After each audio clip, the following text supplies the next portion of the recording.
রাত 1টা বাজে। চারিদিকে ভীষণ অন্ধকার, অন্ধকারে ছেয়ে গেছে পুরো রাত। আকাশে আজকে চাঁদ বা তারার মেলা কোনোটাই দেখা যায় না। শুধু চারদিকটা কালো মেঘে আচ্ছন্ন হয়ে গেছে, চারদিকটা কালো মেঘে ঢেকে গেছে, অন্ধকার হয়ে গেছে পুরো পরিবেশটা। পরিবেশটা থমকে আছে অন্ধকার এই রাতে। গোডাউনের ভেতর, শহরের মাঝখানে গোডাউনের ভেতর প্রবেশ করে বেশ কয়েকটা ট্রাক, সাথে কালো গাড়ি। ট্রাকগুলোর ভেতর থেকে বেরিয়ে আসে বেশ কিছু ছেলেপুলে। তারপর কালো গাড়িগুলোর ভেতর থেকে আরও বেশি কিছু কালো স্যুট বুট পরিহিত স্মার্ট লোক বেরিয়ে আসে। তারপর সেই লোকগুলোর মধ্যে একজন লোক বলে ওঠে, যত তাড়াতাড়ি সম্ভব ড্রাগসগুলোকে লুট করে পঞ্চকোট কয়াতোয়া নদীর তলদেশে নিয়ে যেতে হবে। ছেলেগুলো তাদের লিডারের কথা শুনে দ্রুত কাজ করতে থাকে। এইভাবে কাজ করতে করতে রাত 1টা থেকে 2টা বেজে যায়। অনেকগুলো ছেলেপুলে কাজ করছে, অন্যদিকে ঘুমের ঘোরে আচ্ছন্ন হয়ে আছে এক অজানা ব্যক্তি। হঠাৎ করে বিছানার ওপর পাশে রাখা মোবাইল ফোনটা বেজে ওঠে। ঘুম ঘুম চোখে ফোনের দিকে তাকিয়ে দেখতে পায় নাসির ফোন করেছে। ঘুম চোখে নাসিরের নাম্বারটা রিসিভ করার সাথে সাথে ওপাশ থেকে নাসির বলে ওঠে, হ্যালো, কোথায় তুই? এখনো পরে পরে ঘুমাচ্ছিস? এখনো ঘুমের ঘোরে আছে সেই ব্যক্তি। ফোনের ওপাশে থাকা কথাগুলো ভালো করে ফোনের দিকে তাকিয়ে এবার বলে ওঠে, হ্যাঁ বল, কি বলবি দ্রুত বল, আমার ভীষণ ঘুম পেয়েছে। ফয়সাল নামের ব্যক্তিটার এরকম কথা শুনে ফোনের ওপাশে থাকা নাসির এবার বেশ রেগে যায়। নাসির এবার চিৎকার করে বলে ওঠে, আরে ভাই, আজকে পঞ্চগড় করতোয়া নদীর তলদেশে দিয়ে ড্রাগস আর হিরোইন পাচার করা হচ্ছে, তুই কিনা পরে পরে ঘুমাচ্ছিস? এই কথা শুনে এক লাফ দিয়ে ওঠে ফয়সাল। চোখ কসলাতে কসলাতে দৌড়ে ওয়াশরুম যায়। তারপর হালকা ঠান্ডা পানি ছেটা দিয়ে চোখে আবার বলে ওঠে, তুই শিওর তো যে আজকে মাল পাচার হচ্ছে? কত টাকার মাল হতে পারে? প্রায় 300 কোটি টাকার মাল পাচার করা হচ্ছে আমাদের দেশ থেকে নদীপথে। তুই সব কিছু রেডি করতে বল, আমি কিছুক্ষণের মধ্যে পৌঁছে যাচ্ছি। কলটা কেটে দেয় ফয়সাল। আবার ফয়সাল রেডি হতে শুরু করে। রেডি হতে ইয়ামাহা আর 125 বাইক নিয়ে ফুল স্পিডে বেরিয়ে পড়ে। রাত গভীর থাকায় পুরো রাস্তা শুনশান, ফাঁকা, নিস্তব্ধ। এরকম পরিষ্কার পুরো রাস্তা ফাঁকা। ফুল স্পিডে বাইক চালিয়ে রওনা দিয়েছে। ফয়সালের পরনে আছে কালো জ্যাকেট, কালো প্যান্ট, রঙিন সানগ্লাস, কপালে রুমাল বাঁধা, পাইকার্স, মাথায় হুডি পরা, তারপর হেলমেটও দেওয়া। ফুল স্পিডে চলছে পঞ্চগড়ের উদ্দেশ্যে। অন্যদিকে নাসিরও তার পুরো দল বল ট্রাক ফুল ছেলেফুলে নিয়ে রওনা দিয়েছে পঞ্চগড় করতোয়া নদীর উদ্দেশ্যে। কয়েক ঘন্টার ভেতর তারা করতোয়া নদীটার চারিদিক দিয়ে ঘিরে ধরে প্রায় কয়েকশো ছেলেপুলে নিয়ে এসেছে সেখানে। রাত 2টা বাজে। ভীষণ অন্ধকার, পুরো রাস্তা নির্জন আর শুনশান।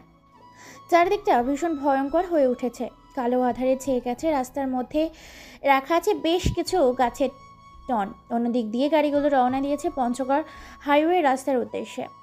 ফয়সাল, নাসির ও তার দলবলের হাতে আছে স্পাইপার আর AK-47 রাইফেল, বিভিন্ন অস্ত্র, বোম, ককটেল সহ বিভিন্ন আত্মঘাতী অস্ত্র। গাড়িগুলো ফুল স্পিডে চলছে। এমনও পর্যায়ে ট্রাকগুলো পঞ্চগড় হাইওয়ে রাস্তার উপরে এসে ব্রেক মারে। হঠাৎ করে গাড়ি ব্রেক মারাতে ছেলেগুলো লিডার বলে ওঠে, কিরে, হঠাৎ করে গাড়িটা এভাবে ব্রেক করলি কেন? সময় মতো যেতে হবে মালগুলো নিয়ে, না হলে বস প্রত্যেককে মেরে ফেলবে। ছেলেগুলোর লিডার এই কথা বলাতে প্রত্যেকটা গাড়ির ড্রাইভার একসাথে বলে ওঠে, বস, সামনে গিয়ে যেন অনেকগুলো গাছের টন রেখে গিয়েছে, সেগুলো রাস্তা পুরো আটকে দিয়েছে। সেগুলোকে উপেক্ষা করে সামনে যাওয়া সম্ভব নয়। গাছের টনগুলোকে সরাতে হবে, না হলে ট্রাক সামনে এগোবে না। এই কথা শুনে খানিকটা ভয় পেয়ে যায় ছেলেগুলোর লিডার। কেননা এই মাঝরাতে রাত 3টা বাজে চলেছে। এই সময় কে বা কারা কেনই বা রাখতে যাবে গাছের টন? ভীষণ ঘাবড়ে গেছে তাদের লিডার এই দৃশ্য দেখে। কেননা এটা তো তাদেরকে বিপদে ফেলার রাস্তা হতে পারে। তাই লিডার কিছু বলছে না। লিডার বেশ কিছু সময় নীরবতার মধ্যে দিয়ে সময়টা পার করে। নীরবতা ভেঙে এবার তাদের লিডার বলে ওঠে, সবাই সাবধানে থাকবে। এটা হয়তো আমাদের বিপদে ফেলার কোনো একটা পরিকল্পনা। সবাই একসাথে গাড়ি থেকে নেমে টনগুলোকে সরিয়ে দাও। ওকে ঠিক আছে ভাই, এক্ষুনি সরিয়ে দিচ্ছি। এই তোরা সবাই আয়, গাছের টনগুলোকে সরিয়ে দেই। ছেলেগুলো তাদের লিডারের কথা মতো গাছের টনগুলোকে সরিয়ে দেওয়ার জন্য নিচে নামে। তারপর এক এক করে গাছের টনগুলোকে সরাতে থাকে। হঠাৎ করে এমন সময় ঝড়ের বেগে কয়েকটা বুলেট এসে কয়েকটা ছেলের গায়ে লাগে। ছেলেগুলো বুলেটের আঘাতে কয়েক হাত দূরে ছিটকে গিয়ে পড়ে। হঠাৎ এমন হওয়াতে পরিবেশটা থমকে যায়।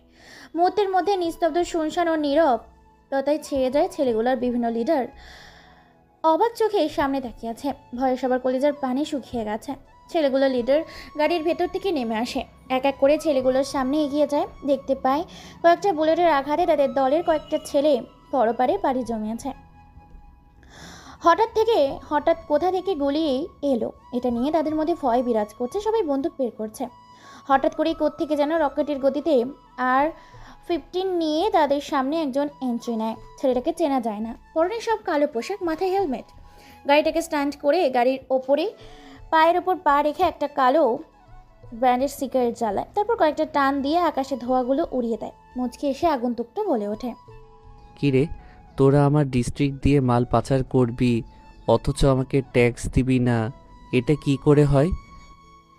কথাটা শুনে খানিকটা ভয় পেয়ে যায় তাদের লিডার। কেননা হঠাৎ করে কোত্থেকে ঝড়ের বেগে হিরোদের স্টাইলে এন্ট্রি নিয়েছে ছেলেটা বুঝতে পারছে না কেউ।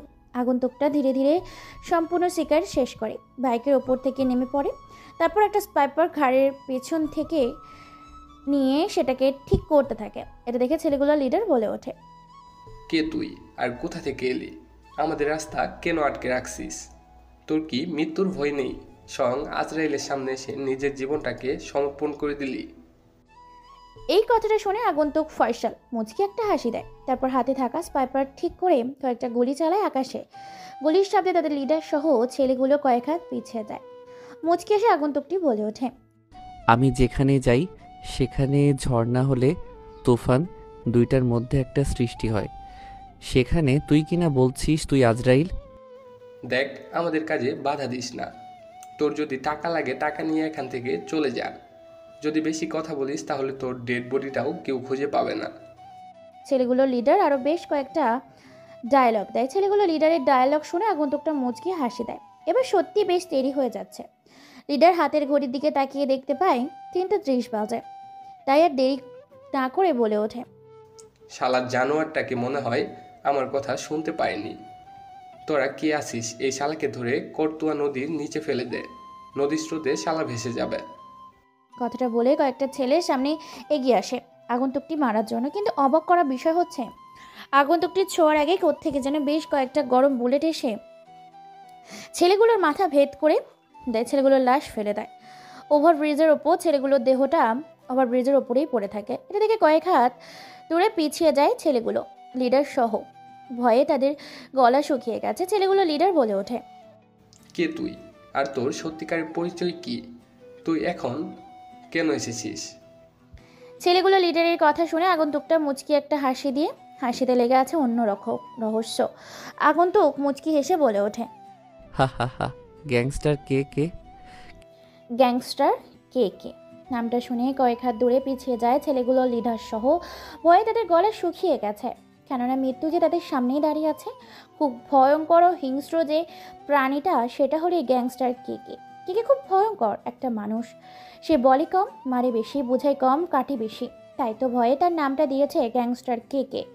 আর সিটি এই গ্যাংস্টারকে যেখানে গিয়েছে সেখানে তুফান বা সিড্রের ঝড় তুলেছে। আজকে স্বয়ং তাদের সামনে পড়েছে। তাই ভয়ে তাদের কলিজার পানি শুকিয়ে গেছে। ছেলেগুলো কয়েক হাত দূরে পিছিয়ে গেছে। আগন্তুক ফয়সাল এটা দেখে বলে ওঠে, কিরে, নামটা শুনে এই অবস্থা? এখনও তো অ্যাকশনেই যায়নি, কেবল তো শুধু ট্রেইলার দেখেছি। কথাটা শুনে গলার পানি শুকিয়ে গেছে লিডার সহ ছেলেগুলোর। লিডার মুচকি এসে বলে ওঠে, দেখ ভাই, তোর সাথে আমাদের কোনো শত্রুতা নাই। আমাদের বস বিদেশে থাকে। তোর যদি টাকা লাগে টাকা নিয়ে মালামাল নে। তবুও আমাদের সাথে ঝামেলা না করে আমাদের সাথে হাত মিলিয়ে কাজ কর। এতে তোর ভালো হবে। কারণ তুই একা, আমাদের পিছনে কতজন আছে দেখছিস তো। তাই তুই যেই হস না কেন আমাদের সাথে পেরে উঠবি না। ছেলেগুলোর কথা শুনে পাগলের মতো হাসতে থাকে আগন্তুক। কে কে কিলার ওরফে ফয়সাল। ফয়সাল পাগলের মতো হাসতে থাকে, যেন ছেলেগুলো লিডার কি একটা জোকসের মতো কথা বলে ফেলেছে। সেটা শুনে আগন্তুক ফয়সাল পাগলের মতো হাসতে থাকে। এদিক ওদিক দৌড়াদৌড়ি করতে থাকে, ছোটাছুটি শুরু করেছে যেন সে কথাটা বলে ভুল করে ফেলেছে। হাতে থাকা সোনার তৈরি কুড়াল রাস্তার ওপর ঘোরাতে ঘোরাতে পাগলের মতো হাসতে থাকে আগন্তুক ফয়সাল। হঠাৎ করে চোখের পলকে নিমেষে হাসি থামিয়ে দিয়ে শরীর থেকে মাথাটা আলাদা করে ফেলে পাশে দাঁড়িয়ে থাকা একটা ছেলে। ঝড়ের বেগে হঠাৎ করে এমন ঘটনা দেখে চমকে ওঠে ছেলেগুলো। লিডারের মাথাবিহীন শরীরটার রক্তগুলো ছিটকে আছে তাদের ওপর। ভয়ে কয়েক হাত দূরে পিছিয়ে যায়। রাস্তার ওপরে মাথাবিহীন শরীরটা ছটফট করতে থাকে আর মাথাটা গিয়ে নদীর পানিতে পড়ে যায়। মাথাটা ভেসে চলেছে নিজের মতো করে নদীর ঢেউয়ে। ছেলেগুলো লিডার এবার বলে ওঠে, তোরা দাঁড়িয়ে দেখছিস কি? বাঁচতে চাইলে ওই কুত্তার বাচ্চার লাশ ফেলে দিয়ে ওখানে ওই লাশের উপর দিয়ে আমাদেরকে টাকের মালামালগুলো নিয়ে যাব। আজকে কেকের খেলা এখানেই শেষ হয়ে যাবে, এই পঞ্চগড়ের ওভারব্রিজের উপরে। ছেলেগুলো লিডারের কথা বলার সাথে সাথে দল বেঁধে ছেলেগুলো এগিয়ে যায় ফয়সালকে মারতে। ফয়সালের গায়ে হাত দেবে তার আগে ঝড়ের বেগে বিদ্যুতের গতিতে সমুদ্রের ঢেউয়ের স্রোতের কোথা থেকে যেন বুলেটের বন্যা হতে থাকে। ঝড়ের মধ্যে এক এক বুলেট এসে ক্ষত বিক্ষত করে দিচ্ছে লিডারের শরীরটাকে। ছেলেগুলো মুহূর্তের মধ্যেই তলা কাটা মুরগির মতো ওভারব্রিজের ওপর ছটপট করতে থাকে। পরপারে পাড়ি জমায় একটা স্পাইপারের গুলি যেন এক একজনকে ভেদ করে 3 জনকে হত্যা করেছে। এতটাই স্পাইপারের বুলেটের পাওয়ার। অন্যদিকে আগন্তুক ফয়সাল সিগারেট জ্বালিয়ে মনে সুখে টানতে থাকে পায়ের ওপর পা রেখে। কয়েকটা টান দিয়ে সিগারেটের বাকি অংশটা পায়ে নিচে ফেলে দিয়ে এলো পাঁচি সোনার কোরাল তৈরি করা ছেলেগুলোকে কলা গাছের মতো কচু কাটা করতে থাকে। যেভাবে একটা পাঠা ছাগলকে বলি দিলে যতটা ছটফট করে তার থেকে দ্বিগুণ ভয়ঙ্কর রূপে সোনার তৈরির কুড়াল দিয়ে কোপাতে থাকে আগন্তুক ফয়সাল। মুহূর্তের মধ্যেই পুরো জায়গাটা খালি করে ফেলে। ছেলেগুলো লিডারের কলিজার পানি শুকিয়ে গেছে। সে ভয়ে কী করবে বুঝতে পারে না। গুটি গুটি পায়ে এগিয়ে যাচ্ছে ফয়সাল তার কাছে। এটা দেখে ছেলেগুলো লিডার কি করবে বুঝতে উঠে না পেরে মৃত্যু যেন তার সামনে ঘামতে শুরু করেছে। কপাল বেয়ে ঘামগুলো টপ টপ করে রাস্তার ওপর পড়তে শুরু করেছে। মৃত্যু তার খুব কাছে। এক পর্যায়ে ছেলেগুলো লিডার কোনো কিছু উপায় না পেয়ে ওভারব্রিজের ওপর থেকে পঞ্চগড়ে নদীর নিচে চাপ মারে। সাথে সাথে নদীর স্রোতের পানিতে ভেসে যায় ছেলেগুলো লিডার। এটা দেখে ফয়সাল ও তার ভাই নাসের কয়েকটা গুলি চালায় রাতের আধারে ওভারব্রিজের পঞ্চগড়ের করতেওয়া নদীতে। সবাইকে মেরে রাস্তার উপরে শুয়ে দিয়েছে। শুধু এখন বেঁচে আছে একটা ছেলে, যে ছেলেটা সর্বপ্রথম গাড়ির ড্রাইভার ছিল। ছেলেটার হাত পা কাঁপাকাঁপি শুরু হয়ে গিয়েছে। ছেলেটা কি করবে বুঝতে পারে না।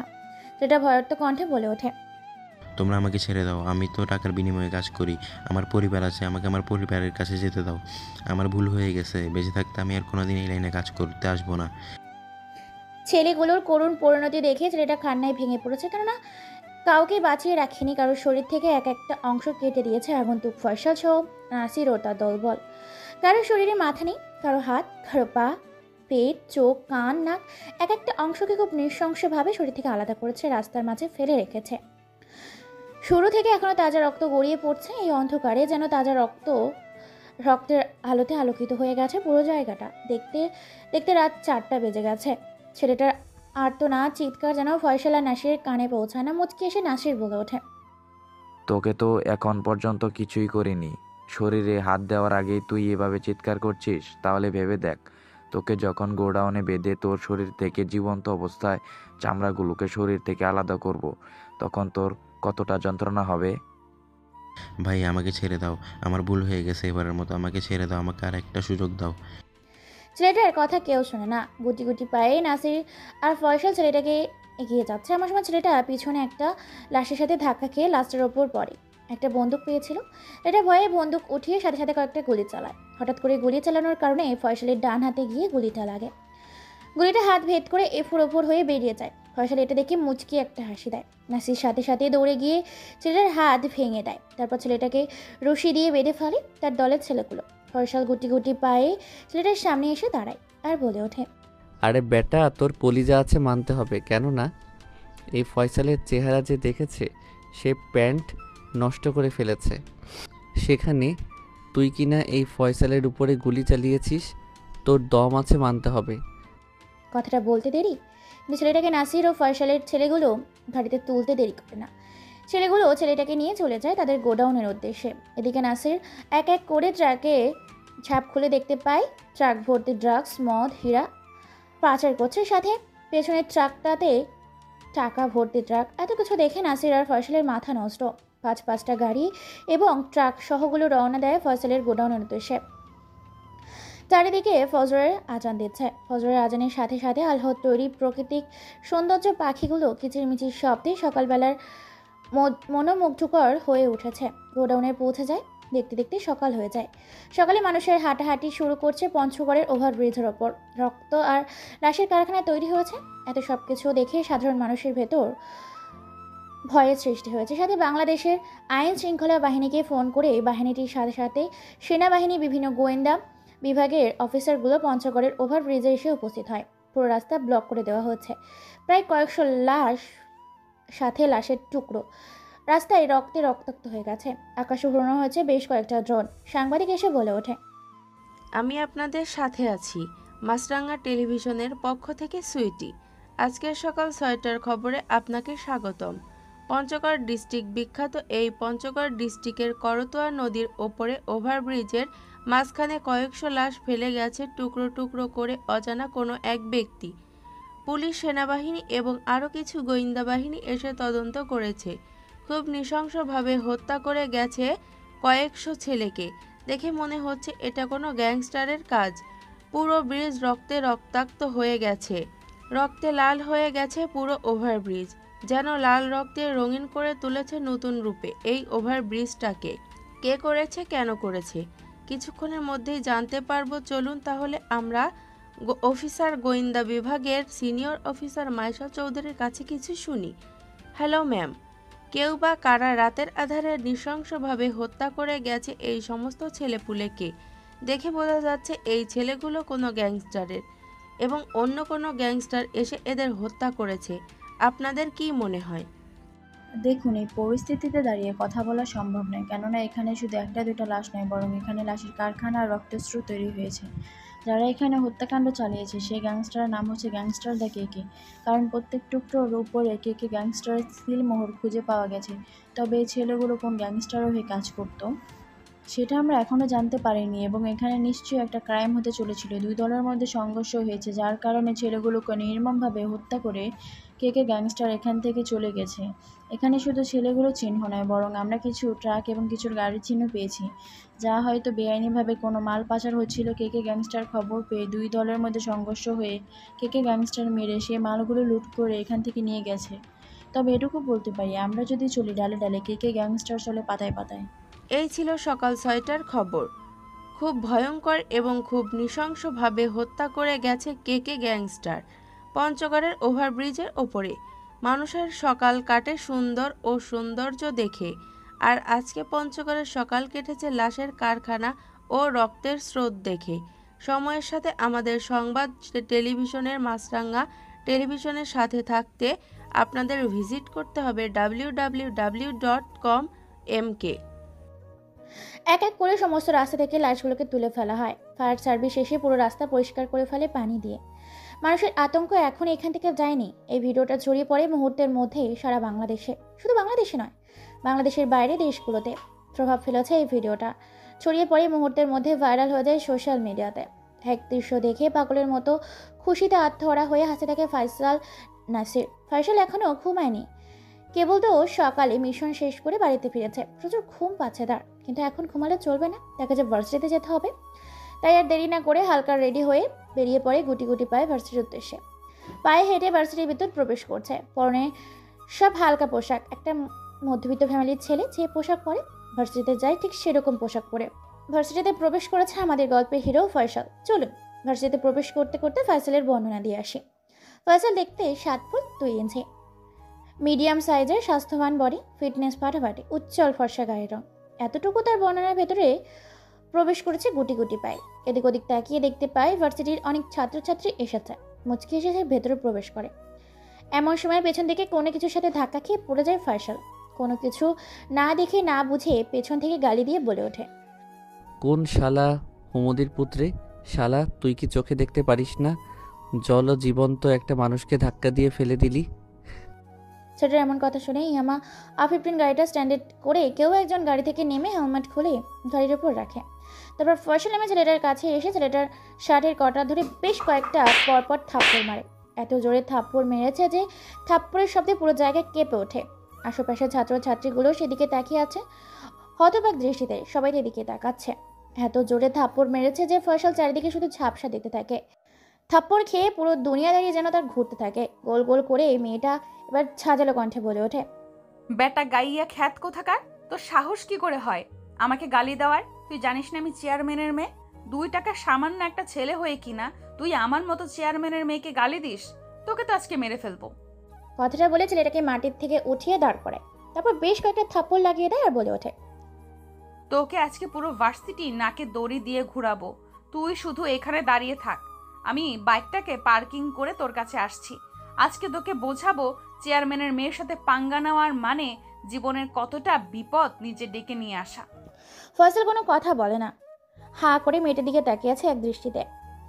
মেয়েটা বাইকটা স্ট্যান্ড দিয়ে পার্কিং করার জন্য নিয়ে যায়। ফয়সাল সেদিকে হাঁ করে তাকিয়ে আছে, যেন এই মেয়েটার মাঝে কিছু একটা খুঁজে পেয়েছে। মেয়েটা দেখতে অসম্ভব সুন্দর। হাঁ করে চোখে চোখ রেখে দেখে ফয়সাল সেদিকে তাকিয়ে আছে। মেয়েটা গাড়ি পার্কিং করে আবার চলে আসে ছেলেটার কাছে আর বলে ওঠে, হ্যাঁ, তুই এখন বল, তুই যেন আমাকে কি বলছিস? আমি তোকে কেন ধাক্কা দিয়েছি? আমি চোখে দেখতে পাই না? আমি নাকি চোখ পকেটে নিয়ে ঘুরি? এতক্ষণ তো অনেক কথা বললি, এখন বল দেখি তোর সাহস। ফয়সাল কি বলবে সে বুঝতে পারে না। সে তো কথা বলার ভারসাম্য হারিয়ে ফেলেছে তিথিকে দেখে। তিথির দিকে হাঁ করে তাকিয়ে আছে, যেন চোখের পলকে সে ফেলেছে এক দৃষ্টিতে। একই নয়ন ভরা চোখ দিয়ে তাকিয়ে আছে অপলোক সুন্দরভাবে তিথির দিকে হাঁ করে। মেয়েটি আর কেউ না, মেয়েটি হচ্ছে তিথি, চেয়ারম্যানের মেয়ে। যেমনই সুন্দর তেমনই ডেঞ্জারাস এবং খুবই ভয়ঙ্কর। কথায় কথায় বাপের গরম এবং টাকার গরম দেখায়, দিমাগ আছে বেশ। তিথি আবার বলে ওঠে, কিরে, কোন গ্রহে তুই হারিয়ে গেলি? আমাকে দেখে তোর এখনই কলিজার পানি শুকিয়ে গেল? তোকে তো এখন কিছুই করিনি। তিথিকে একটা ছেলের সাথে তর্ক করতে দেখে সেখানে সাদিয়া, আখি, মায়া আর শালিনী আসে। সাদিয়া এসে বলে ওঠে, কিরে তিথি, কি হয়েছে এখানে? তুই এত চিৎকার চেঁচামেচি করছিস কেন? আর বলিস না, কোথা থেকে যে এসব বাল ছাল চলে আসে কলেজের মাঝে বুঝি না। কেন, কি হয়েছে সেটা তো আগে বলবি, তারপর তো বুঝবো ছেলেটা কোনো দোষ করেছে কি না। আমি হলাম এই শহরের চেয়ারম্যানের মেয়ে, ওর সাহস হয় কি করে আমাকে গালি দেওয়ার? আমার বাইক ওকে একটু লেগেছে, তার জন্য সে আমাকে গালি দিবে? ওর এত সাহস পায় কোথা থেকে? ভুলটা তো তুই করেছিস। তুই যদি তোর বাইক দিয়ে ছেলেটাকে ধাক্কা না দিতে, তাহলে ছেলেটা তোকে গালি দিত না। হ্যাঁ, সাদিয়া তো ঠিকই বলেছে। তিথি, তুই শুধু শুধু ছেলেটাকে এতগুলো থাপ্পড় দিলি। পুরো ভার্সিটিতে তুই ওর মান সম্মান ধুলোর সাথে মিশিয়ে দিলি। এই ভাইয়া, আপনি এখান থেকে যান তো, আমরা দেখছি।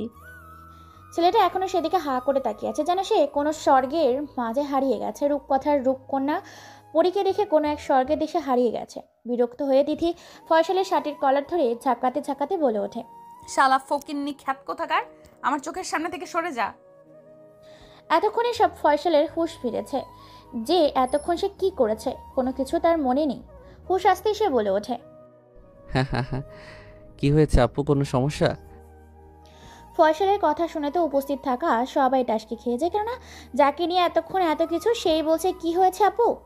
ফয়সালের দিকে সবাই এরিয়েন্ডের মতো তাকিয়ে আছে। ফয়সাল বুঝতে পারে না যে সে কি এমন বলে ফেলেছে বা কি করে ফেলেছে।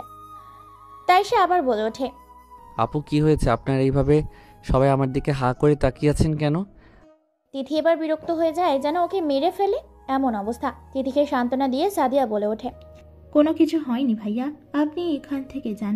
আর যদি কিছু ঘটাতে চান তাহলে অনেক কিছু ঘটে যেতে পারে, তাই কথা না বাড়িয়ে এখান থেকে কেটে পড়ুন। ফয়সাল আর কোনো কথা না বলে সেখান থেকে চলে যায় নিজের ক্লাসরুমে। এদিকে তিথি রেগে মেগে একাকার। তিথি কে, চলুন আপনাদের শুনিয়ে আনি তিথি দেখতে কেমন। তিথি দেখতে অনেক সুন্দর, শুধু সুন্দর নয় ভীষণ সুন্দর। প্রত্যেকটা জায়গায় তো প্রত্যেকটা গল্পে তো নায়িকার অনেক বর্ণনা দিয়েছি, কি বর্ণনা দেব বুঝতে পারছি না, কেননা এতটা সুন্দর যেটা বলার বাইরে। বিদেশিদের মতো উজ্জ্বল ফর্সা, গায়ের রং যেন দুধে আলতা। এতটাই যে ফর্সা যে তার শরীরে কয়েকটা রগ আছে স্পষ্ট যেন বোঝা যাচ্ছে। তার হাত দিয়ে কেউ যদি চেপে ধরে রক্ত চলাচল দেখতে পাবে। চুলগুলো সিল্ক, চোখগুলো টানা টানা, চোখের পাতাগুলো কালো, পাতলা ঠোঁটে গোলাপের পাপড়ির মতো চিকন পাতলা, ঠোঁটের নিচে ছোট্ট একটা কালো রঙের তিল। তিলটা যেন তার সৌন্দর্য দ্বিগুণ বাড়িয়ে দিয়েছে। যখন সে হাসি দেয় তখন যেন তার ঠোঁট দিয়ে মুখটা ঝরে। ভার্সিটির কয়েকশো ছেলের ক্রাশ হচ্ছে এই তিথি।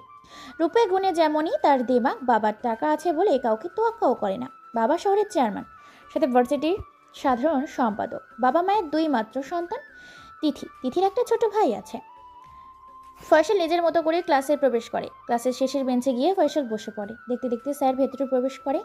এমন সময় ভেতরে প্রবেশ করে তিথি ও তার দলবল। তিথিকে দেখে তো ফয়সাল টাসকে খেয়ে যায়, কেন তিথি তার সাথে সেম ক্লাসে লেখাপড়া করছে এটা দেখে।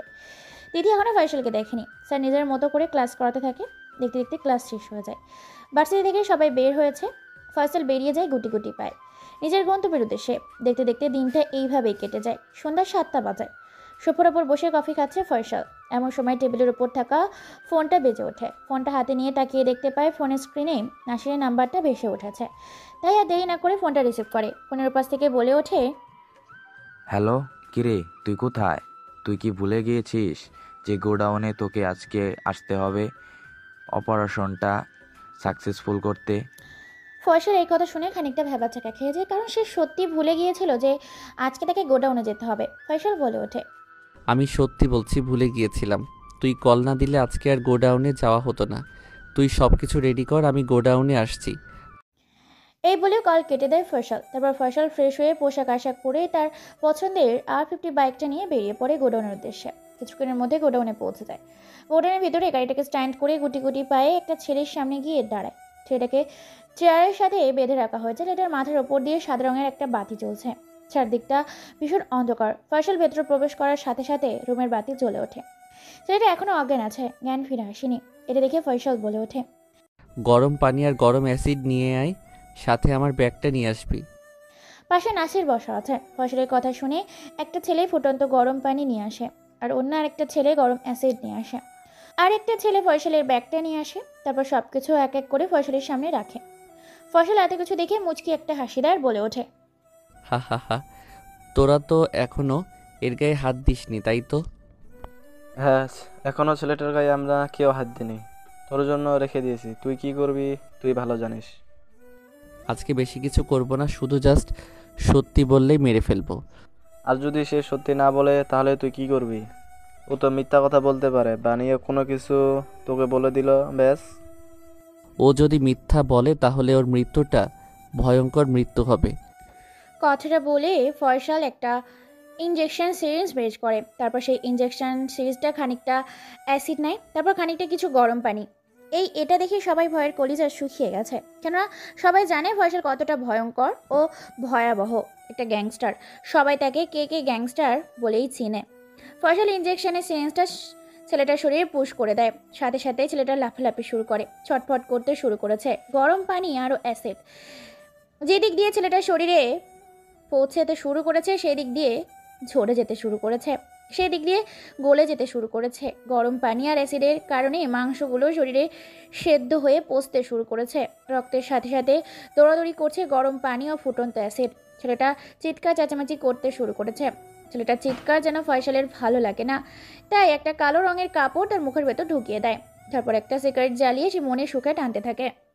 ছেলেটা ছটপট করতে থাকে, পাগলের মতো চিৎকার করতে থাকে, কিন্তু তার চিৎকার বাইরে আসে না।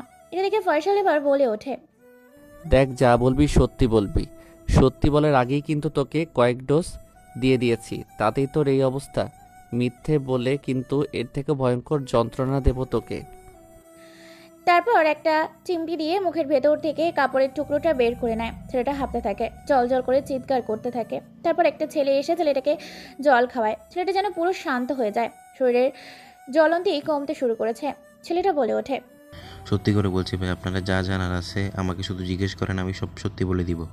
আমি আর আপনাদের অত্যাচার নিতে পারছি না। আমি জানি ভাই, আপনি খুব ভয়ঙ্কর একটা মানুষ। ফয়সাল এটা শুনে মুচকি একটা হাসি দেয়, যে হাসিতে লেখা আছে রহস্যময় কিছু কথা। তারপর ফয়সাল বলে ওঠে, সত্যি করে বলবি তোরা কার আন্ডারে কাজ করিস এবং তোদের বসকে?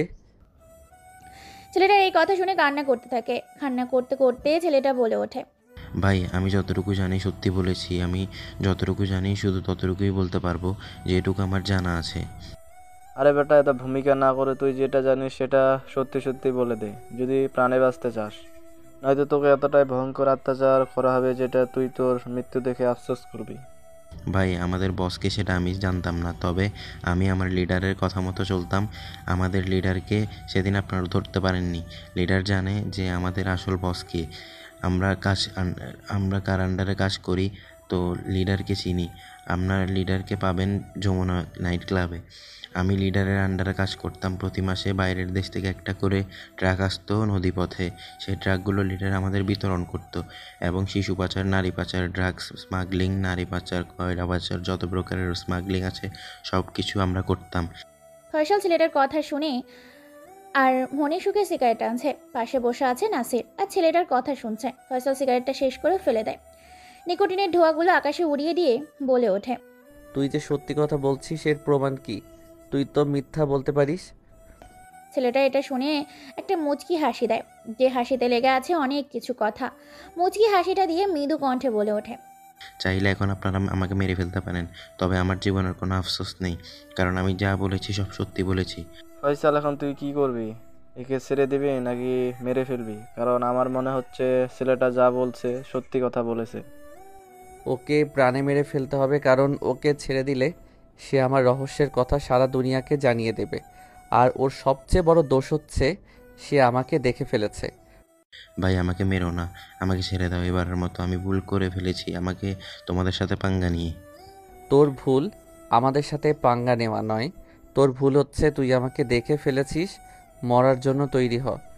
কথা দিয়েছিলি যে তুই ওকে সবচেয়ে সহজ মৃত্যু দিবি যদি সে সত্যি বলে, সেটা তোকে সব সত্যি কথা বলেছে। তাহলে এক কাজ কর, ওকে সবচেয়ে সহজ মৃত্যুটা দে, যেটা দেওয়া যায় সেটা দে।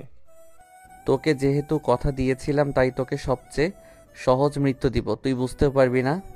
কথাটা বলে আবার একটা সিগারেট চালায় ফয়সাল। তারপর টানতে থাকে। ছেলেটার ভয়ে গলা শুকিয়ে গেছে, ছেলেটা কাঁদতে থাকে। ছেলেটার গলা দিয়ে কোনো আওয়াজ বের হয় না, কেননা মৃত্যুদার নিশ্চিত নিজের মৃত্যুটা নিজের চোখে দেখবে। যে মৃত্যু এতদিন সে সবাইকে দিয়ে এসেছে, কিন্তু আজ মৃত্যু তার নিজেই নিজের কাছে। নাসির বলে ওঠে।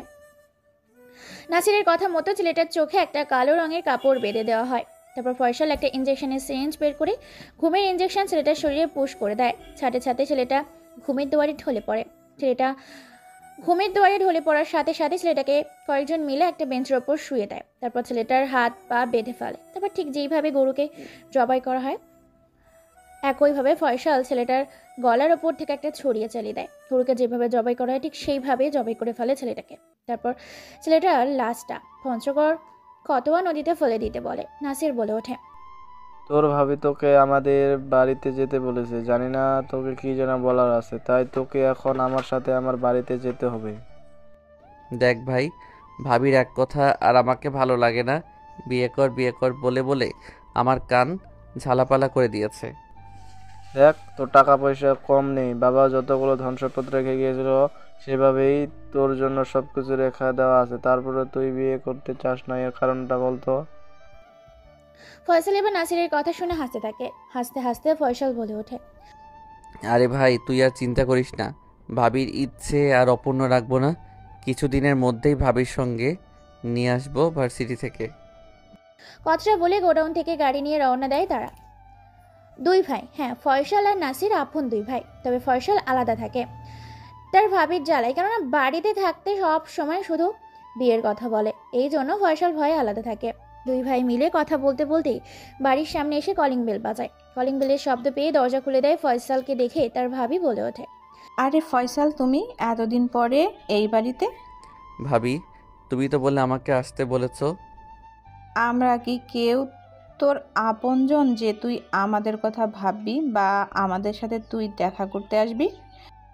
ভাবি এরকম কথা বলে না, আমি তো তোমাদেরই আপনজন, শুধু কিছুদিনের জন্য বাইরে গিয়েছি, চলে আসবো। হয়েছে হয়েছে, তোকে আর মিথ্যা কথা বানিয়ে বানিয়ে বলতে হবে না, ভেতরে আয়। সবাইকে দেখছি, কিন্তু আমি আমার লক্ষ্মী মামুনিকে দেখতে পাচ্ছি না, সে কোথায় গেছে? এই নিজের রুমে পড়ে পড়ে হয়তো ঘুমাচ্ছে, গিয়ে দেখ যা। তারপর ফয়সাল গুটি গুটি পায়ে মনির রুমে গিয়ে দেখতে পায় মনি এখনো ঘুমাচ্ছে। তাই তাকে ডিস্টার্ব না করে ফয়সাল সেখান থেকে চলে আসে আর বলে ওঠে, ভাবি ও তো ঘুমাচ্ছে, তাহলে আজকে আমি গেলাম আর তোমার ইচ্ছে খুব শীঘ্রই পূরণ করব। বলে ফয়সাল সেখান থেকে বেরিয়ে পড়ে আর কোনো কথা বলে না। আপনাদের জানার ইচ্ছে করছে না যে এই দুই ভাই মাফিয়া? হ্যাঁ, দুই ভাই মাফিয়া। ছোটবেলায় কয়েকজন সন্ত্রাসী তাদের বাবা মাকে মেরে ফেলেছিল। তখন থেকেই প্রতিশোধ নেওয়ার জন্য তারা গ্যাংস্টার হয়ে ওঠে। টোকাই থেকে মাস্তান হয়েছে, মাস্তান থেকে এখন গ্যাংস্টার। নাসিরের থেকে ফয়সাল ভীষণ ভয়ঙ্কর। দেখতে দেখতে রাত শেষ হয়ে সকাল হয়। সকালে ফ্রেশ হয়ে হালকা কিছু খেয়ে আবার ভার্সিটির উদ্দেশ্যে রওনা দেয় ফয়সাল। ভার্সিটিতে নিজের মতো করে গান গাইতে গাইতে প্রবেশ করছে ফয়সাল।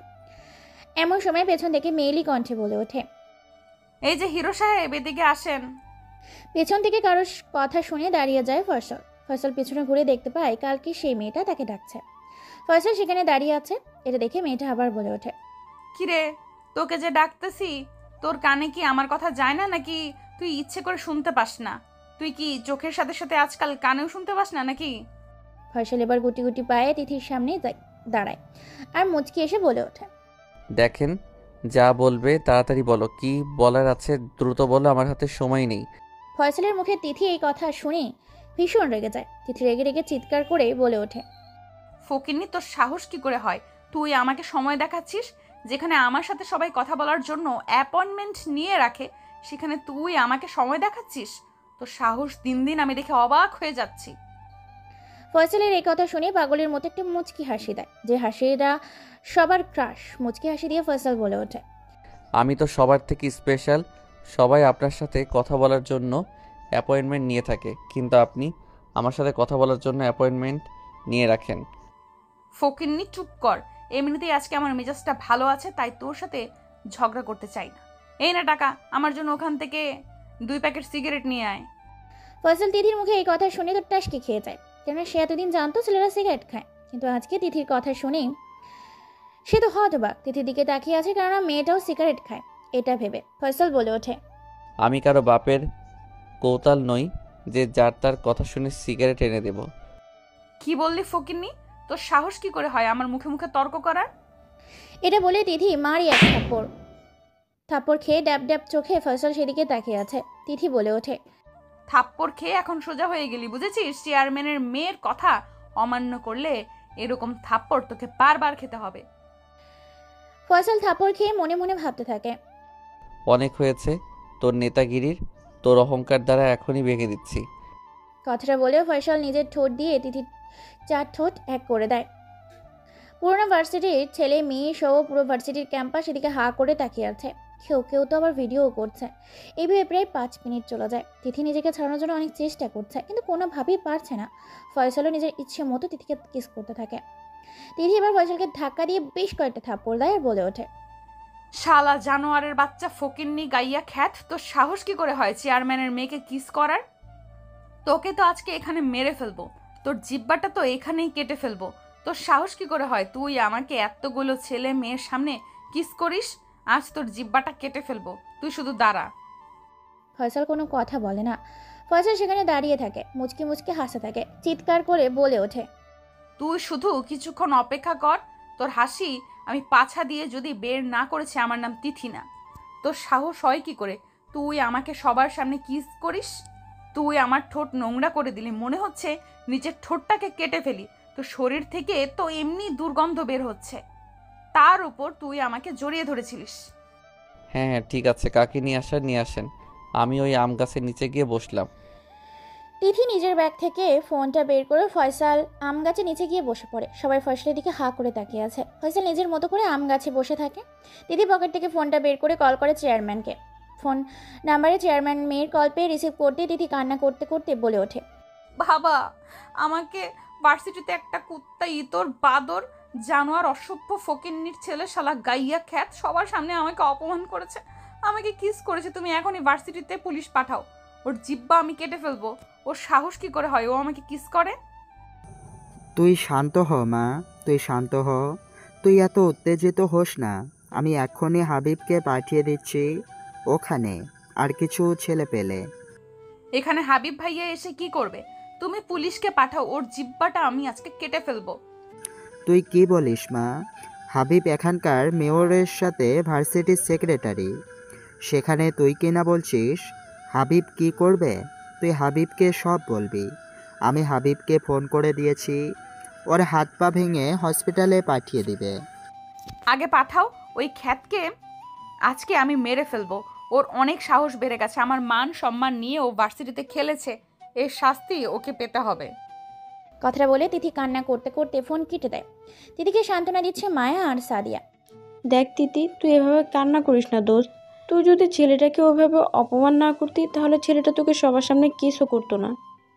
তিথি দোস্ত, তুই শুধু শুধু ভার্সিটিতে ছেলেদেরকে র্যাগিং করিস। যদি তুই এই র্যাগিং করা ছেড়ে দিস তাহলে কি হয় বলতো? শুধু শুধু তুই গরিব ছেলেপেলেদের র্যাগিং করিস। তোরা চুপ করবি, না হলে তোকেও র্যাগিং করব। র্যাগিং না করলে ও না আমাকে ভয় পাবে না, ভার্সিটিতে আমাকে সম্মান দিবে না। ওকে আজকে হসপিটালে পাঠাবো, তাহলে সবাই ভয়ে আমার সাথে আর কেউ পাঙ্গা নিতে আসবে না। এখানে হাবিব ভাই আসতেছে।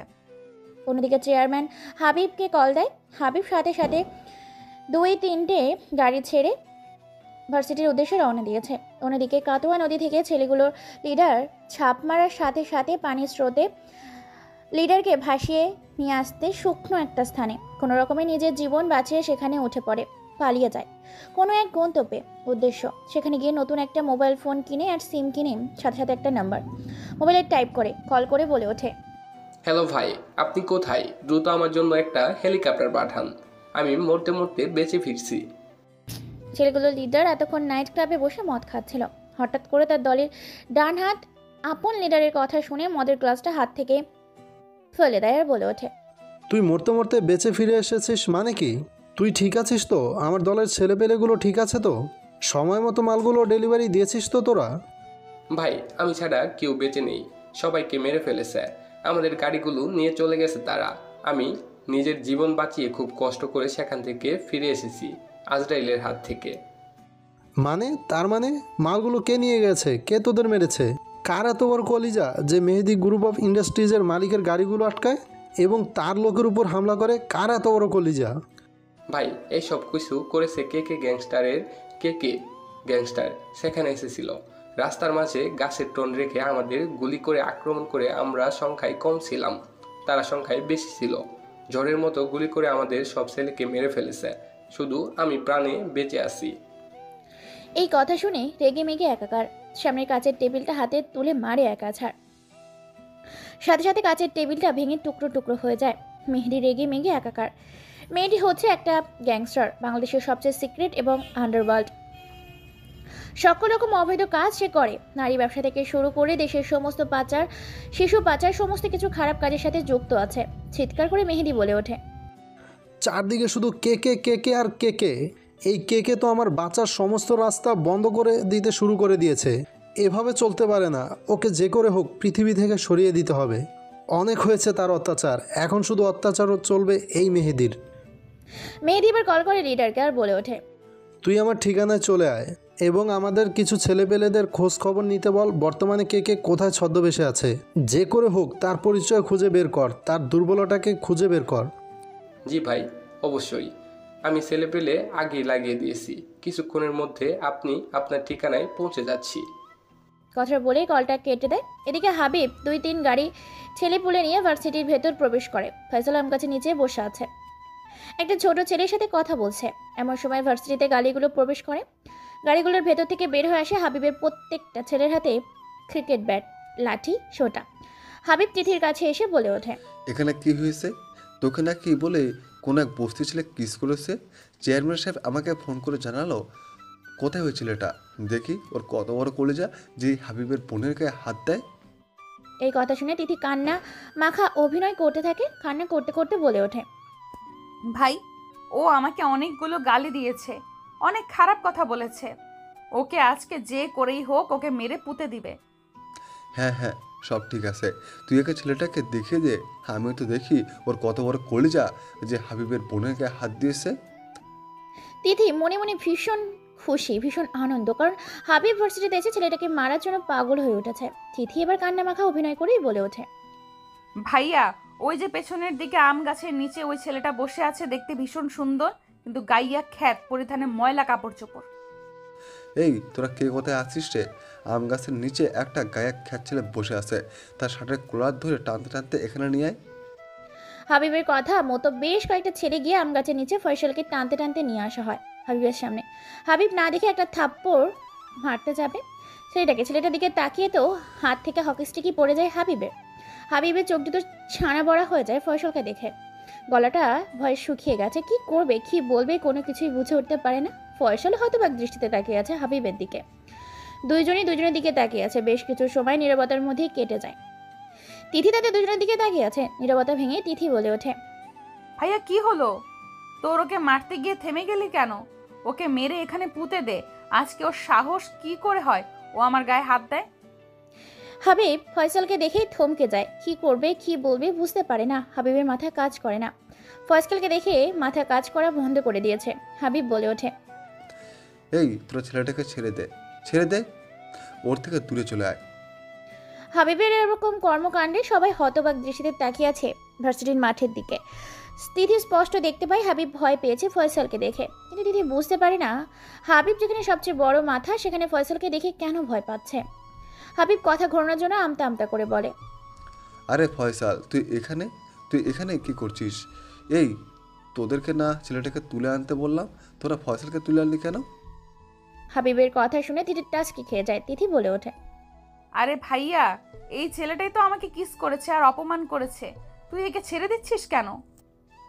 হাবিব এবার ফয়সালকে দেখে। তিথির কথা শুনে কথা ঘোরানোর জন্য আমতা আমতা করে হাবিব বলে ওঠে, আরে পাগলি, তুই এটা কি বলছিস? ফয়সাল এটা কোনোদিন করতে পারে না, ও খুব ভালো ছেলে, ওকে আমি চিনি। আরে ভাইয়া, তুই কি বলছিস? এই ব্যাটাই আমাকে ভার্সিটির সামনে অপমান করেছে। আচ্ছা শোন, ও খুব গরিব এবং খুব ভালো একটা ছেলে, ওকে আমি ভালো করে চিনি। ও যদি তোর সাথে কোনো কিছু করে থাকে তুই ওকে ক্ষমা করে দে, ও আর এমন করবে না। ফয়সাল, তুই এরকম আর করিস না, ঠিক আছে? মিলেমিশে থাকিস। হাবিব আর কথা বলে না। কিছু বুঝে গেছে হাবিব ফয়সালকে ভয় পাচ্ছে কোনো কারণে। হাবিব এবার কোনো কথা না বলে চোখের ইশারা দিয়ে সেখান থেকে বেরিয়ে পড়ে। ফয়সাল এটা দেখে মুচকি হাসি দেয়, যে হাসি দেখে ফেলে তিথি ভেবে পায় না হাবিব ভাই কেন ফয়সালকে ছেড়ে দিল। ফয়সাল দলবল নিয়ে সেখান থেকে বেরিয়ে পড়ে। ফয়সাল মুচকি হাসি দিয়ে সেখান থেকে যখনই চলে আসতে যাবে, তিথি পেছন থেকে বলে ওঠে, তুই কি ভেবেছিস তোকে ভাইয়া ছেড়ে দিয়েছে বলে কি আমিও তোকে ছেড়ে দেব? এর প্রতিশোধ আমি নিয়ে ছাড়বো। এই বলে তিথি সেখান থেকে চলে যায়। তিথি বুঝতে পারে না হাবিব যেখানে শহরের মাথা সেখানে কিনা ফয়সালের মতো একটা ছেলেকে দেখে ভয় পাচ্ছে। এটা তিথি স্পষ্ট দেখেছে, পুরো ভার্সিটি দেখেছে। ফয়সালকে দেখে ভয় পেয়ে গিয়েছিল। ফয়সাল যে দিক দিয়ে যায় সেদিক দিয়ে ছেলে মেয়েগুলো হা করে দেখে ফয়সালের দিকে তাকিয়ে থাকে, কেননা শহরের সবচেয়ে বড় মাথা হাবিব ফয়সালকে দেখে ছেড়ে দিয়েছে, যেখানে কিনা তিথির বিরুদ্ধে গিয়ে। তাই ফয়সালকে দেখে কেউ আর কোনো কথা বলে না, সবাই ফয়সালকে গায়ে খ্যাত বলে গালি দিত। এখন ফয়সালকে আশেপাশেও যেতে দেখে সবাই ভয় করে।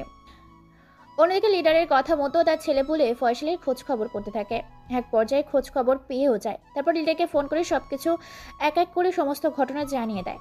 লিডার সবকিছু খবর পেয়ে ফোন করে তার বস মেহেদির কাছে। মেহেদি কয়েকজন মাফিয়াকে নিয়ে কিছু ডিল করেছে। এমন সময় তার ফোনটা বেজে ওঠে। ফোনটা রিসিভ করে বলে ওঠে, আমি কাজে আছি, যা বলবি দ্রুত বল, কি হয়েছে? ভাই, কেকের ব্যাপারে সমস্ত খবর পেয়ে গেছি। সে ভার্সিটিতে ছদ্মবেশে অ্যাডমিশন নিয়েছে আপনার খোঁজে, এবং তার পরিবারের খবর আমরা এখনো পাইনি। খুব সুন্দর কথা, আমার অ্যাডমিশনের ব্যবস্থা করে এই ভার্সিটিতে এবং তার পরিবারের খোঁজ খবর নেয়। ঠিক আছে ভাই, কাজ হয়ে যাবে, আপনি কোনো চিন্তা করবেন না। এবার ওই কেকের খেলা শেষ করে দিব। ওর খেলা শুধু নয়, ওকে পৃথিবী থেকে সারা জীবনের জন্য সরিয়ে দেব। ওর অস্তিত্ব বলতে এই পৃথিবীতে কোনো কিছুই থাকবে না। ঠিক আছে বস, আমাদের ছেলেপেলে গুলো খোঁজ খবর নিচ্ছে। আমি তাহলে এখন রাখি, আপনি দ্রুত চলে আসবেন। কালকে আমি ভার্সিটিতে অ্যাডমিশনের ব্যবস্থা করছি আপনার। ওকে, ঠিক আছে। এই বলে কল কেটে দেয় মেহেদি। অন্যদিকে লিডার সমস্ত কিছু ঠিকঠাক করতে থাকে মেহেদি ভার্সিটির অ্যাডমিশনের জন্য। দেখতে দেখতে আজকের মতো ভার্সিটির সময় শেষ হয়ে যায়। ভার্সিটি শেষ করে পায়ে হেঁটে যেতে শুরু করেছে ফয়সাল নিজের মতো করে। রাস্তার এক সাইড দিয়ে নিজের গন্তব্যে যাওয়ার জন্য রওনা দিয়েছে ফয়সাল। অন্যদিকে ভার্সিটি যে ঘটনার পর তিথি ফয়সালকে ফলো করতে শুরু করেছে। ফয়সাল পায়ে হেঁটে যাচ্ছে, পেছনে তিথি আর তার 115 বাইক নিয়ে ফলো করছে ফয়সালকে। পায়ে হেঁটে যাচ্ছে ফয়সাল, এমন সময় পকেটে থেকে ফোনটা বেজে ওঠে। ফোনের স্ক্রিনে তাকিয়ে দেখতে পাই ফোন করেছে তার ভাই নাসির। নাসিরের ফোন পেয়ে ফোনটা রিসিভ করার সাথে সাথে ফোনের ওপাশ থেকে নাসির বলে ওঠে, কিরে ফয়সাল, তুই কোথায়? দ্রুত তুই আমার বাড়িতে চলে আয়, তোর খুব দরকার। এত তাড়াতাড়ি তোদের ওখানে যাব মানেটা কি? জানি না, তবে তোর ভাবেই তোকে আসতে বলেছে, সেজন্যই তোকে আসতে বললাম। ঠিক আছে, আমি ভার্সিটি থেকে বাড়ি যাচ্ছি, যাওয়ার সময় দেখা করে যাব। ওকে ঠিক আছে, যাওয়ার সময় মনে করে এপাশ দিয়ে দেখা করে যাইস। এরপর কল কেটে দেয় ফয়সাল। তারপর একটা রিক্সা নিয়ে রওনা দেয় তার ভাবিদের বাড়ির উদ্দেশ্যে। পেছন থেকে তিথি ফলো করতে থাকে। কিছুক্ষণের মধ্যেই বাড়িতে পৌঁছে যায় ফয়সাল। তারপর গেট খুলে ভেতরে প্রবেশ করে ফয়সাল এত বড় একটা বাড়িতে প্রবেশ করছে, এটা দেখে অবাকের চরম পর্যায়ে পৌঁছে যায় তিথি অবাক হয়ে সেদিকেই তাকিয়ে আছে। গুটি গুটি পায়ে ভেতরে প্রবেশ করছে ফয়সাল। তিথি মোবাইলটা বের করে কয়েকটা ছবি তুলে নেয়। তারপর তিথি সেখান থেকে চলে যায়। তিথি বুঝতে পারে না যে ছেলেটা খ্যাত গাইয়া ভূত, সেই ছেলেটা এত বড় বাড়িতে কি করছে। এদিকে ভেতরে প্রবেশ করে তার সোনামণিকে কোলে তুলে নেয়। ফয়সালের ভাবি বলে ওঠে, ভাই তুমি এসেছো, সোনা, আজকে আমরা শপিং করতে যাব, তোমাকে আমাদের সাথে শপিং করতে যেতে হবে। কিন্তু ভাবি আমি তো সবেমাত্র ভার্সিটি থেকে এলাম, এখনও ফ্রেশ হইনি, খাওয়া দাওয়া করিনি। তো কি হয়েছে শুনি? এটা তো তোমাদেরই বাড়ি, তোমার রুমে সব কিছু রেডি করা আছে, গিয়ে ফ্রেশ হয়ে খাওয়া দাওয়া করে নাও, তারপর আমরা রওনা দিব। আচ্ছা ঠিক আছে, আমি তাহলে ফ্রেশ হয়ে রেডি হয়ে খাওয়া দাওয়া করে নিই, তারপরে বের হচ্ছি। এই বলে ফয়সাল নিজে রেডি হতে যায়। অন্যদিকে তিথি বাড়িতে গিয়ে ফ্রেশ হয়ে বিছানায় বসে ভাবতে থাকে। আমি বুঝতে পারলাম না হাবিব ভাইয়ের মতো পাওয়ারফুল একটা মানুষ কিনা ওই খ্যাত গাইয়া ফয়সালকে দেখে ভয় পেয়ে গেল। জানি না এর রহস্যটা কি, এর মানেটা কি। আমাকে ওই ছেলেটাকে ফলো করতে হবে, ওই ছেলেটার আসল পরিচয় আমাকে বের করতে হবে। ওকে দেখে যতটা সাধারণ মনে হয় আসলে সে ততটা সাধারণ নয়। এসব কিছু বসে বসে ভাবতে থাকে তিথি। এদিকে ফয়সাল খাওয়া দাওয়া করে ফ্রেশ হয়ে রেডি হয়ে নেয়, তার ভাবিদের সাথে বের হয় গাড়ি নিয়ে শপিং মলের উদ্দেশ্যে। অন্যদিকে তিথিও বেরিয়েছে শপিং করার জন্য। কিছুক্ষণের মধ্যে তারা শপিং মলে পৌঁছে যায়, তারপর নিজেদের মধ্যে কেনাকাটা করতে থাকে। অন্যদিক থেকে তিথিও কেনাকাটা শুরু করে। এদিকে ফয়সাল ও তার পরিবার, অন্যদিকে তিথি ও তার বান্ধবী শপিং করছে। এক পর্যায়ে শপিং করতে করতে দুইজন দুজনের সাথে ধাক্কা খেয়ে তিথি পড়ে যায়। তিথি উঠে দাঁড়িয়ে যখনই গালি দিতে চাপে তখনই দেখতে পায় ফয়সাল। তিথি বলে ওঠে, গাইয়া ভূত কোথাকার, তুই এইখানে এসে আমাকে ধাক্কা দিলি, তোর কি লজ্জা হয় না? এই কথা বলে তিথি যখনই চলে যেতে নিবে তখনই সে তার বান্ধবীকে দেখে থমকে যায়। হ্যাঁ, তার শালিনী বান্ধবীকে দেখে থমকে যায়। এটা অন্য শালিনী। তিথি শালিনীকে দেখেই বলে ওঠে, আরে শালিনী, তুই এখানে কি করছিস? আরে আমি তো এখানে শপিং করতে এসেছি তোর দুলা ভাই আর আমার ভাইকে নিয়ে, কিন্তু তুই এখানে কি করছিস? আমিও তো এখানে শপিং করতে এসেছি। কোথায় আমাদের দুলাভাই দেখি? এটা হচ্ছে তোর দুলা ভাই, এটা আমার মেয়ে, আর এটা হচ্ছে আমার ভাই। এটা তোর ভাই মানে? এই খ্যাত গাইয়া ভূত তোর ভাই হলো কি করে? ও আমার ভাই মানে ওর তো দুলা ভাইয়ের ভাই আমার দেবর। এক মিনিট, তুই ওকে গাইয়া খ্যাত কেন বললি? আমি তো ঠিকই বলেছি, ও তো গাইয়া খ্যাত, কলেজে গাইয়া খ্যাত হয়ে যায়। মানে হলো। তারপর তিথি ভার্সিটি থেকে শুরু করে শেষ পর্যন্ত এক একে সমস্ত ঘটনা খুলে বলতে থাকে। তিথি সমস্ত কথা শুনে তো শালিনী আর নাসির হবা ফয়সালের এরকম কর্মকাণ্ডে। এবার শালিনী বলে ওঠে, আরে তিথি, তুই ভুল করছিস, ও কোনো ফকিন্নি গাইয়া খ্যাত নয়। ও এরকমই সিম্পলভাবে বাঁচে, ও ভালোবাসে। তুই না শুনেছিস নাসির ফয়সাল গ্রুপ অফ ইন্ডাস্ট্রিজের কথা? সেই ইন্ডাস্ট্রিজের মালিক হচ্ছে ওরা দুই ভাই। তিথি এত বড় কোম্পানির নাম শুনে অবাকের চরম পর্যায়ে। তিথি বুঝতে পারেনি যে এরকম গাইয়া খ্যাত একটা ছেলে এত বড় কোম্পানির মালিক হতে পারে। তিথি বলে ওঠে, তুই সত্যি বলছিস? আমার তো কোনো বিশ্বাস হচ্ছে না যে এই ফয়সাল একটা ইন্ডাস্ট্রিজের মালিক। দেখে তো বোঝা যায় না, ঝোঁক রুটে কোথাকার খ্যাত গাইয়া সে যে কলেজে যায়। এই কথা শুনে ফয়সালের ভাবি শালিনী এবার মুচকি হাসি দেয়, তার ভাইও মুচকি হেসে দেয়। শালিনী বলে ওঠে, ও সারা জীবন এরকমই, তুই ওকে গাইয়া কেন বলছিস? ও খ্যাত গাইয়া কোনোটাই না, ও হচ্ছে সরল সাদা। আচ্ছা ঠিক আছে, যাই হোক, আমি এখন গেলাম, ভালো থাকিস। ঠিক আছে, তুই কিন্তু অবশ্যই একদিন আমাদের বাড়িতে ঘুরতে আসিস। তুই তো অনেক ব্যস্ত, তারপরও ঘুরতে আসিস। ঠিক আছে, চেষ্টা করব যাওয়ার জন্য, দেখি যেতে পারি কিনা। তোর দেবরটাকে সাবধানে থাকতে বলিস, ভার্সিটিতে যেন আমার সাথে কোনো ঝামেলা না করে। কথাগুলো বলে চলে যায় সেখান থেকে তিথি। এরপর ফয়সালের ভাবি তাকে বলে ওঠে, কালকে থেকে ভার্সিটিতে যেন আমি তোকে স্মার্ট আর হ্যান্ডসামদের মতো যেতে দেখি, না হলে কিন্তু তোর খবর আছে। ফয়সাল আর কোনো কথা বলে না, চুপচাপ গাড়িতে গিয়ে বসে পড়ে। তারপর সবাই মিলে বাড়িতে চলে আসে। বাড়িতে এসে খাওয়া দাওয়া করে যে যার মতো রুমে গিয়ে শুয়ে আছে। অন্যদিকে তিথি মনে মনে ভাবছে, ফয়সাল এত বড় কোম্পানির মালিক, তারপরও কিনা কলেজে খ্যাতদের মতো আসতো। এই জন্য হয়তো হাবিব ভাই তাকে দেখে ভয় পেয়েছিল, আর ভয়ে তাকে কোনো কিছু করেনি। এসব কিছু ভাবতে ভাবতে ঘুমিয়ে যায় তিথি। ল্যাপটপে কিছু কাজ করতে থাকে ফয়সাল। দেখতে দেখতে রাত শেষ হয়ে সকাল হয়। পরদিন সকালে সবাই ভার্সিটিতে যেতে শুরু করেছে। তিথি তার R15 বাইক নিয়ে ভার্সিটিতে প্রবেশ করে। এদিকে রেডি হয়ে ফ্রেশ হয়ে হালকা কিছু খেয়ে বেরিয়ে পড়ে আমাদের গল্পের হিরো।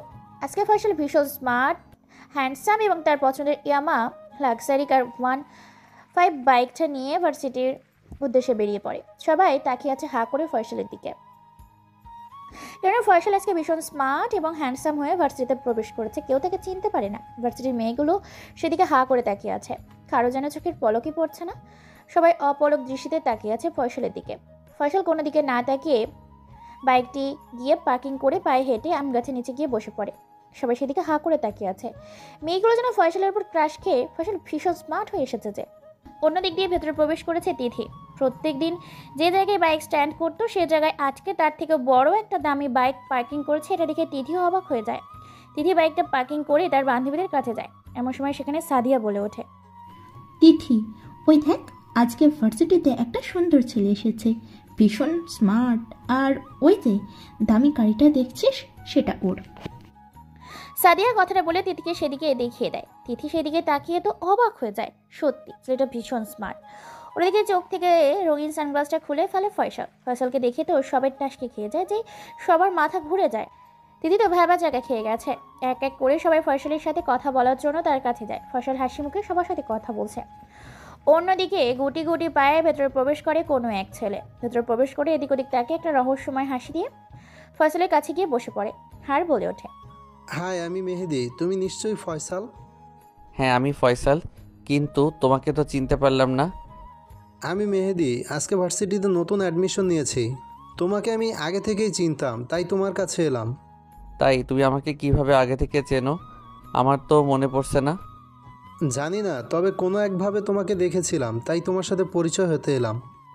ও আচ্ছা, ঠিক আছে। মেবি আমরা কি ফ্রেন্ড হতে পারি? কিন্তু আমার মতো ছেলের সাথে কে বন্ধুত্ব করবে? যেখানে আমাকে দেখে সবাই দূরে দূরে থাকে, সেখানে তুমি আমার সাথে বন্ধুত্ব করতে চাচ্ছ? কে কি করলো বা ভাবলো সেটা আমার দেখার প্রয়োজন নেই। আজকে থেকে তুমি আর আমি বন্ধু। ওকে, ঠিক আছে, তাহলে আমরা আজ থেকে বন্ধু হলাম।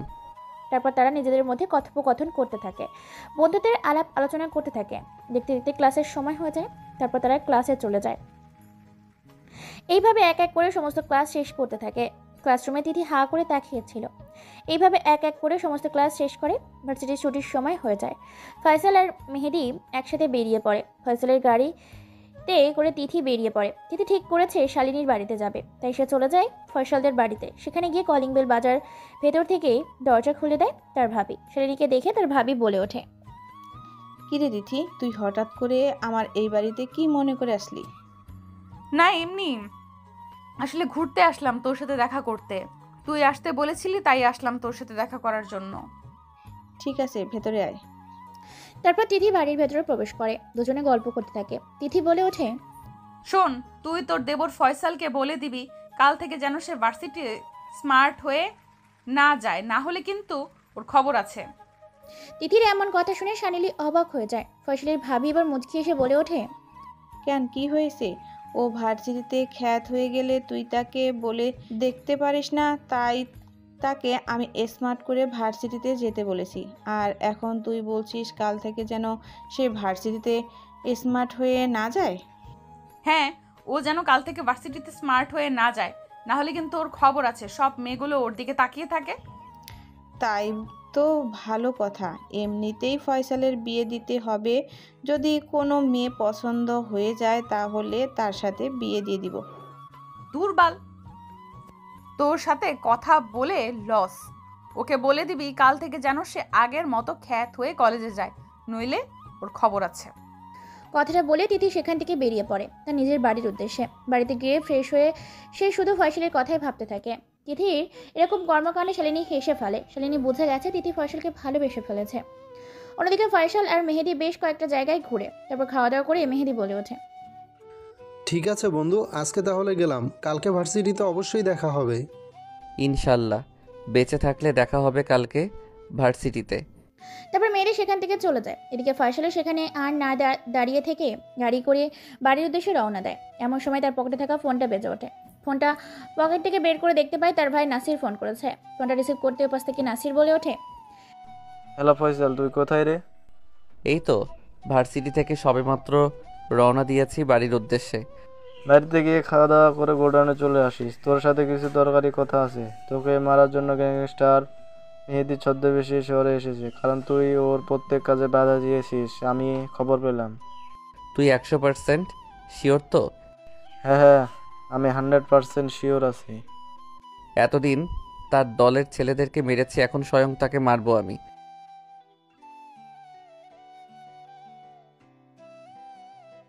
শোন, কালকে তোর জন্য বিকেলের মেয়ে দেখতে যাব আমি। তোর বিয়ের জন্য মেয়ে ঠিক করছি। কিন্তু ভাবি, দেখ, আর কোনো কথা নেই। তোর অনেক কথা হয়েছে, এখন শুধু আমার কথা চলবে। এরপর ফয়সাল আর কোনো কথা না বলে বেরিয়ে পড়ে গোডাউনের দিকে। বেশ কিছু কাজ করে আবার রাতে তারা চলে আসে। দুই ভাই মিলে খাওয়া দাওয়া করে ঘুমিয়ে পড়ে। পরদিন ভার্সিটিতে আবার চলে যায়।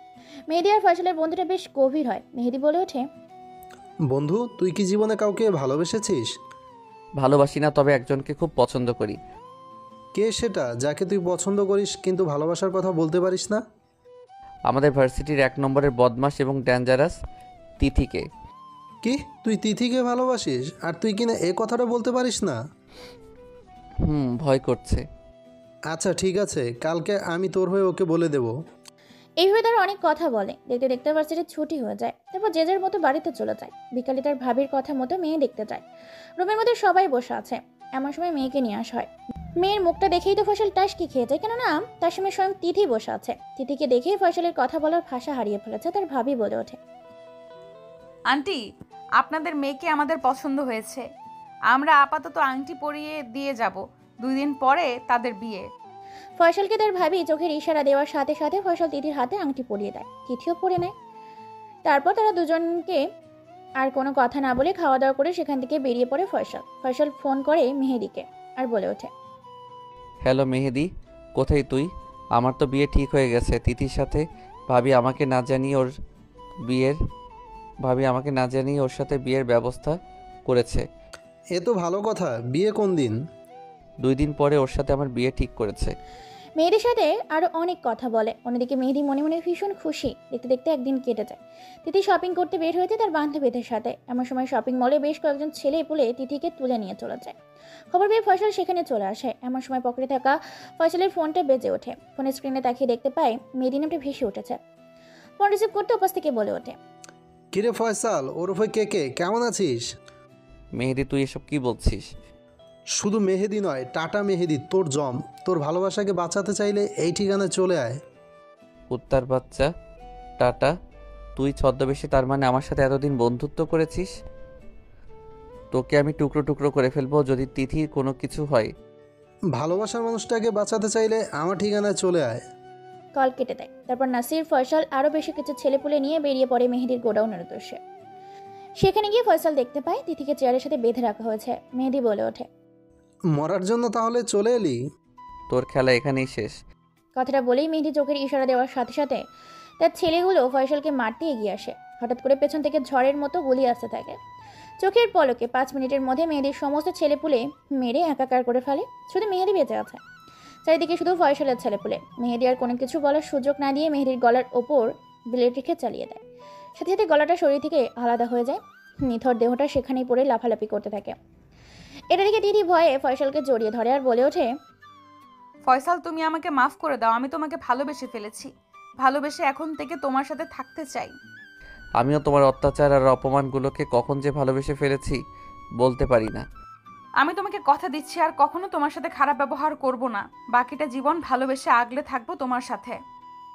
দুজন দুজনকে জড়িয়ে ধরে। পরের দিন তাদের বিয়ের ব্যবস্থা করা হয়। ধুমধাম করে তাদের বিয়েও দেওয়া হয়। বাসর ঘরে বসে আছে তিথি। ভেতরে ফয়সাল প্রবেশ করেছে। ফয়সাল বলে ওঠে, আজকের এই খুশির মুহূর্তে আমি তোমাকে ভালোবেসে আমার মাঝে আগলে নিতে চাই। পবিত্র এই মুহূর্তে আমিও তোমার সাথে একান্তভাবে মিশে হারিয়ে যেতে চাই তোমার অস্তিত্বে। কথাটা বলে দুজন দুজনকে কিস করে। বেশ কিছু সময় এভাবে কেটে যায়। ধীরে ধীরে হারিয়ে যেতে থাকে ভালোবাসার অতল সাগরে। দুজন দুজনের অস্তিত্বের সাথে মিশে যেতে থাকে। নতুন জীবনের পথ চলা শুরু করে তারা এই পবিত্র রাতের মাধ্যমে। ভালোবাসার মধ্যে দিয়েই গল্পটা শেষ করে দিলাম। কেমন হয়েছে তা অবশ্যই কমেন্ট করে জানাবেন এবং চ্যানেলটিকে অবশ্যই সাবস্ক্রাইব করে পাশে থাকবেন। ধন্যবাদ সবাইকে।